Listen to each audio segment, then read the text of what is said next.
इस कहानी की शुरुआत होती है एक एफबीआई के सेफ हाउस से, जहां विलियम, जो कि एक एफबीआई एजेंट है, अपने साथियों के साथ मिलकर एक औरत से पूछताछ कर रहा होता है। जहां वो उस औरत से हेक्टर और एड्रियन के बारे में पूछता है, जो कि दोनों एफबीआई की मोस्ट वांटेड क्रिमिनल लिस्ट में शामिल थे। असल में वो औरत कभी आर्मी में सर्व किया करती थी और धीरे धीरे उनकी बातों से हमें पता चलता है कि उसका रिश्ता हेक्टर और एड्रियन दोनों के साथ रह चुका था। इसलिए ये एफबीआई वाले उससे पूछताछ करने आए थे। इसके आगे हम देखते हैं कि विलियम बार बार उस औरत से हेक्टर और एड्रियन से जुड़े सवाल पूछता जा रहा था, लेकिन वो औरत उन्हें बार बार यही बताने की कोशिश कर रही थी कि वो जगह उनके लिए सेफ नहीं है और एड्रियन कभी भी वहां आ सकता है। असल में इस औरत के पास हेक्टर और एड्रियन के सारे काले कारनामों का कच्चा चिट्ठा था, और इससे पहले कि वो ये सब बातें एफबीआई को बताए, हेक्टर और एड्रियन उसे मारना चाहते थे। और तभी हम देखते हैं कि जब वो औरत एफबीआई को सारी जानकारी दे रही थी कि तभी उस घर में बाहर से हमला होना शुरू हो जाता है, जिसके बाद वहां एक एक करके सभी एफबीआई एजेंट मरना शुरू हो जाते हैं। लेकिन जैसे ही विलियम उस औरत को वहां से बाहर निकालने की कोशिश करता है कि तभी उसे भी गोली लग जाती है। अब क्योंकि वो औरत भी एक सोल्जर रह चुकी थी, इसलिए वो विलियम का इलाज करती है और उसे मरने से बचा लेती है। लेकिन इतने में वहाँ एड्रियन भी उस घर में एंटर कर जाता है और उस औरत को ढूंढना शुरू कर देता है, और वो औरत भी बाथरूम में जाकर छुप जाती है, जहाँ वो घर की आम चीज़ों से एक देसी बम बनाती है। लेकिन तभी वहाँ एड्रियन आ जाता है और तब हमें पहली बार पता चलता है कि वो औरत तो प्रेग्नेंट है। जिसके बाद एड्रियन उसके पेट में चाकू मार देता है, जिसके बाद वो औरत दर्द से चिल्लाने लगती है। लेकिन अब तक वो बम फट जाता है, जिसके बाद एड्रियन काफ़ी घायल हो जाता है। इसके बाद जब उस औरत की आंखें खुलती है तो वो देखती है कि वो एक हॉस्पिटल में है, जहां वो एक बच्ची को जन्म देती है। इसके कुछ ही समय बाद एक एफबीआई ऑफिसर उस औरत से मिलने आती है, जहां वो ऑफिसर उस औरत को समझाती है कि उसे अपनी बच्ची को यहीं छोड़ना होगा ताकि उसे कोई और अडॉप्ट कर सके, क्योंकि अगर वो यहाँ से अपनी बच्ची को अपने साथ लेकर गई तो ज़रूर एड्रियन उन दोनों पर हमला करके उन्हें मारने की कोशिश करेगा। जिसके बाद मजबूरन वो औरत अपनी बच्ची को वहीं छोड़कर वहाँ से चली जाती है। लेकिन जाने से पहले वो विलियम को बताती है कि उसकी बेटी की रक्षा अब उसके हाथों में है, और क्योंकि उस औरत ने विलियम की जान बचाई थी, इसीलिए वो भी खुशी खुशी उसकी बात मान जाता है। इसके बाद हम देखते हैं कि वो औरत वहाँ से कोसों दूर जाकर अमेरिका के एक दूर के इलाके अलास्का में रहना शुरू कर देती है, जहाँ उसे उसका दोस्त जोन्स भी मिलता है, जो कि उसकी हर तरीके से मदद करता है। अब वैसे ही वो वहाँ रहना शुरू कर देती है, और ऐसा करते करते हम इस कहानी में 12 साल आगे आ जाते हैं। तभी एक दिन उस औरत को विलियम का एक लेटर मिलता है, जिसमें वो उसे मिलने के लिए बुलाता है। और जब वो औरत विलियम से जाकर मिलती है, तब विलियम उसे बताता है कि जब उसकी टीम ने हेक्टर के ठिकानों पर रेड की, तब उन्हें वहाँ हथियारों के साथ साथ उस औरत की बेटी, जिसके नए माँ बाप ने उसका नाम जोई रखा था, उसकी तस्वीर मिली, जिसका सीधा मतलब ये था कि वो लोग उसकी बेटी को किडनैप करना चाह रहे थे। और इसी वजह से वो औरत अपनी बेटी की सुरक्षा के लिए उस पर 24 घंटे ध्यान रखना शुरू कर देती है। तभी एक दिन जब उसकी बेटी अपनी दूसरी माँ के साथ पार्क में खेल रही थी, कि तभी हम देखते हैं कि हेक्टर के कुछ लोग जोई को किडनैप करने के लिए आगे बढ़ना शुरू कर देते हैं। जिसके बाद दूर खड़ी वो औरत अपनी बच्ची को बचाने के लिए एक के बाद एक गोलियां उन लोगों पर चलाना शुरू कर देती है। लेकिन इसके बावजूद भी वो लोग उसकी बच्ची को वहाँ से ले जाने में कामयाब हो जाते हैं। लेकिन अब तक पुलिस को भी गोलियों की चलने की जानकारी पहुँच चुकी थी, इसीलिए वो औरत विलियम के साथ वहाँ से भाग जाती है। इसके बाद वो दोनों सीधा पहुंचते हैं क्यूबा में, जहां हेक्टर रहा करता था। तभी उन्हें रास्ते में वहां वही आदमी मिलता है जिसने जोई को किडनैप किया था, और उस आदमी को देखते ही वो औरत उस आदमी का पीछा करना शुरू कर देती है। जहां हम देखते हैं कि विलियम और वो औरत क्यूबा की सड़कों पर तूफान मचाते हुए आगे बढ़ते जा रहे थे, लेकिन आखिर में वो औरत उस आदमी को पकड़ ही लेती है। इसके बाद वो दोनों मिलकर उस आदमी से जोई का पता पूछते हैं, जिसमें पहले तो वो मना कर देता है, लेकिन उस औरत से कुछ देर मार खाने के बाद वो आदमी जोई का पता उगल देता है, और ये वही जगह थी जहां हेक्टर रहा करता था, यानी हेक्टर का अड्डा।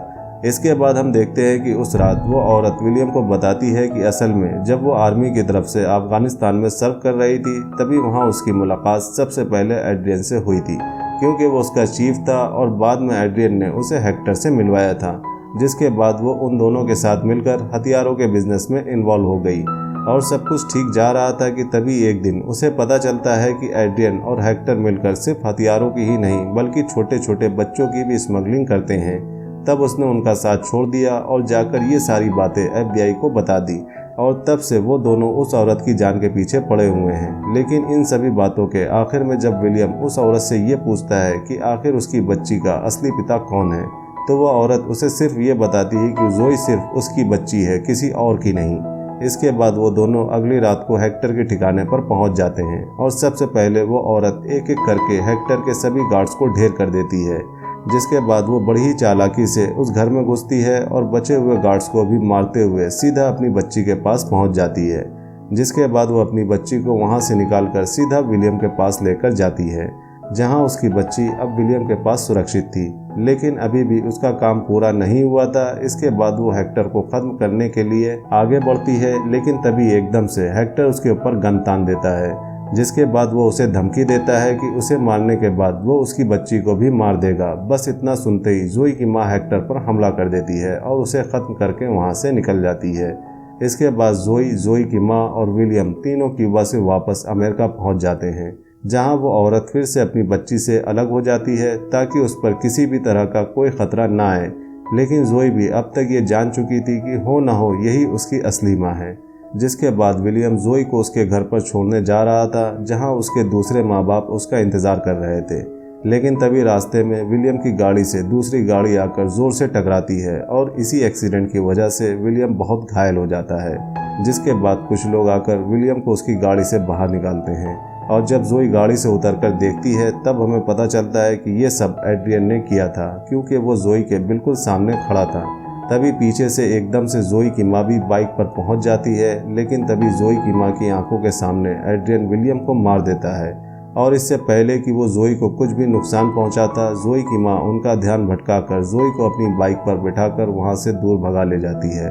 रास्ते में एक जगह रुककर जोई की असली माँ उसकी दूसरी माँ को फ़ोन करती है और उसे बताती है कि जोई एकदम सुरक्षित है और बहुत ही जल्द वो उसे उसके पास ले आएगी। इसके बाद जोई की माँ उसे सीधा अपने घर अलास्का लेकर जाती है, जहां उन्हें कोई भी ढूंढ नहीं सकता था। अलास्का पहुंचकर वो लोग सबसे पहले शिकार पर जाते हैं, क्योंकि उन्हें खाने के लिए कुछ तो चाहिए ही था। लेकिन ये शिकार और अलास्का जैसी ठंडी जगह ये सब जोई के लिए बहुत अलग था और इसी वजह से वह वहां एडजस्ट नहीं कर पा रही थी। लेकिन जोई की माँ ये बात अच्छे से जानती थी कि आज नहीं तो कल एड्रियन उनका पता लगा ही लेगा, इसलिए उसे जोई को तैयार करना होगा। इसी वजह से वो अगले दिन से जोई की ट्रेनिंग शुरू कर देती है, जिसमें गाड़ी चलाना, बंदूक चलाना, शिकार करना शामिल था। अब ये ट्रेनिंग जोई को शुरू में बहुत अजीब लग रही थी, क्योंकि उसे ये समझ नहीं आ रहा था कि आखिर उसकी माँ उसे ट्रेनिंग क्यों दे रही है। साथ ही जब जोई अपनी माँ से पूछती कि एड्रियन उन्हें क्यों मारना चाहता है, इसका जवाब भी उसकी माँ उसे नहीं दिया करती थी। लेकिन धीरे धीरे हम देखते हैं कि जोई इस ट्रेनिंग में आगे बढ़ती जा रही थी और उसकी शूटिंग की एक्यूरेसी भी बढ़ती जा रही थी। तभी एक दिन जोई को वहां जंगल में भेड़िए के कुछ बच्चे दिखाई देते हैं, जिनसे वो तुरंत खेलना शुरू कर देती है।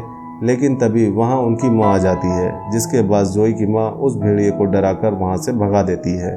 और तब जोई को पहली बार पता चलता है सॉल्ट ब्लड के बारे में, क्योंकि ये ऐसी गोली थी जिससे सिर्फ जानवरों को डराने के लिए इस्तेमाल में लिया जाता था और इस गोली से कोई मर नहीं सकता था। अब इसके बाद जब अगली सुबह जोई की माँ उठती है तब वो देखती है कि जोई तो घर से गायब है, जिसके बाद वो जोई को ढूंढते हुए घर से बाहर आ जाती है और तब वो देखती है कि जोई तो उसी भेड़िए के बच्चों के साथ खेल रही होती है, जहां वो उन्हें खाने को खाना दे रही थी कि तभी उनमें से एक बच्चा जोई के हाथ पर काट लेता है। जिसके बाद जोई की माँ उसको लेकर नज़दीकी हॉस्पिटल में जाती है और वहां एक डॉक्टर उसका इलाज करता है। लेकिन जोई से वहां एक गलती हो जाती है कि वो अपना असली नाम उस हॉस्पिटल में बता देती है, जिसके बाद जोई की माँ सीधा जोई को लेकर अपने दोस्त जोन्स के पास जाती है और उसे बताती है कि वो जोई को लेकर बस यहाँ से कहीं दूर चला जाए, क्योंकि बहुत ही जल्द एड्रियन उन्हें ट्रैक करते हुए वहाँ तक पहुँच ही जाएगा। साथ ही में वो जोन्स को एक लेटर भी देती है जो उसने जोई के लिए लिखा था। इसके बाद जोई की माँ उसे वहीं छोड़कर अपने घर वापस चली जाती है, लेकिन पीछे से जोई अपनी माँ का लेटर पढ़ लेती है, जिसमें उसकी माँ उससे ये कहती है कि वो उसे बहुत प्यार करती है और वो उसके लिए कुछ भी कर सकती है। इतने में ही वहाँ एड्रियन अपनी फौज लेकर पहुँच जाता है, लेकिन जोई अपनी माँ को अब अकेला नहीं छोड़ना चाहती थी, इसलिए वो अकेले ड्राइव करके तेज़ी से घर की तरफ जाने लगती है। उधर घर पर एड्रियन अपने साथियों के साथ जोई की माँ पर हमला कर देता है। लेकिन जोई की माँ भी पहले से इन सब चीज़ों के लिए तैयार थी और इसी वजह से उसने जगह जगह माइंस बिछा रखी थी जो कि एक एक करके ब्लास्ट होती जा रही थी। लेकिन तभी एड्रियन भी अपनी चालाकी से उनका घर तबाह कर देता है, लेकिन जोई की माँ अब भी उन लोगों पर हमला करती जा रही थी। इतने में ही वहाँ जोई भी पहुँच जाती है। इसके बाद एड्रियन के सभी लोग जोई की माँ को छोड़कर जोई के पीछे पड़ जाते हैं, लेकिन जोई की माँ भी अपनी बच्ची को अकेला कैसे छोड़ सकती थी और इसी वजह से वो लगातार उन लोगों पर हमला करते हुए आखिर में जोई के पास पहुँच जाती है। इसके बाद ये दोनों एक ऊंचे पेड़ पर चढ़कर अपनी स्नाइपर गन की मदद से उनकी तरफ आते एक एक दुश्मन को मारना शुरू कर देते हैं।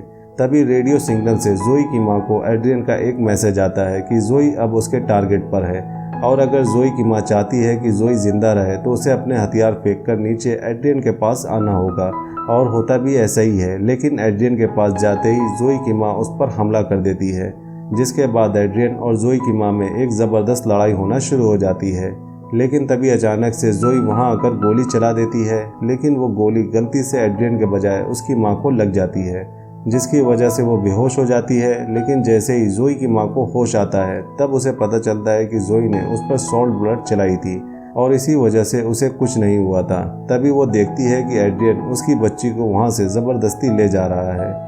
इसके बाद वो उसे रोकने की कोशिश करती है, लेकिन उसका कोई असर नहीं होता है। लेकिन आखिर में हम देखते हैं कि जोई ही एड्रियन पर गोली चलाकर उसे मार देती है और आखिर में अपनी माँ से आकर वापस मिलती है। कहानी के आखिर में हम देखते हैं कि वादे के अनुसार जोई की माँ उसे उसके दूसरे माता पिता के पास सुरक्षित वापस ले आई है।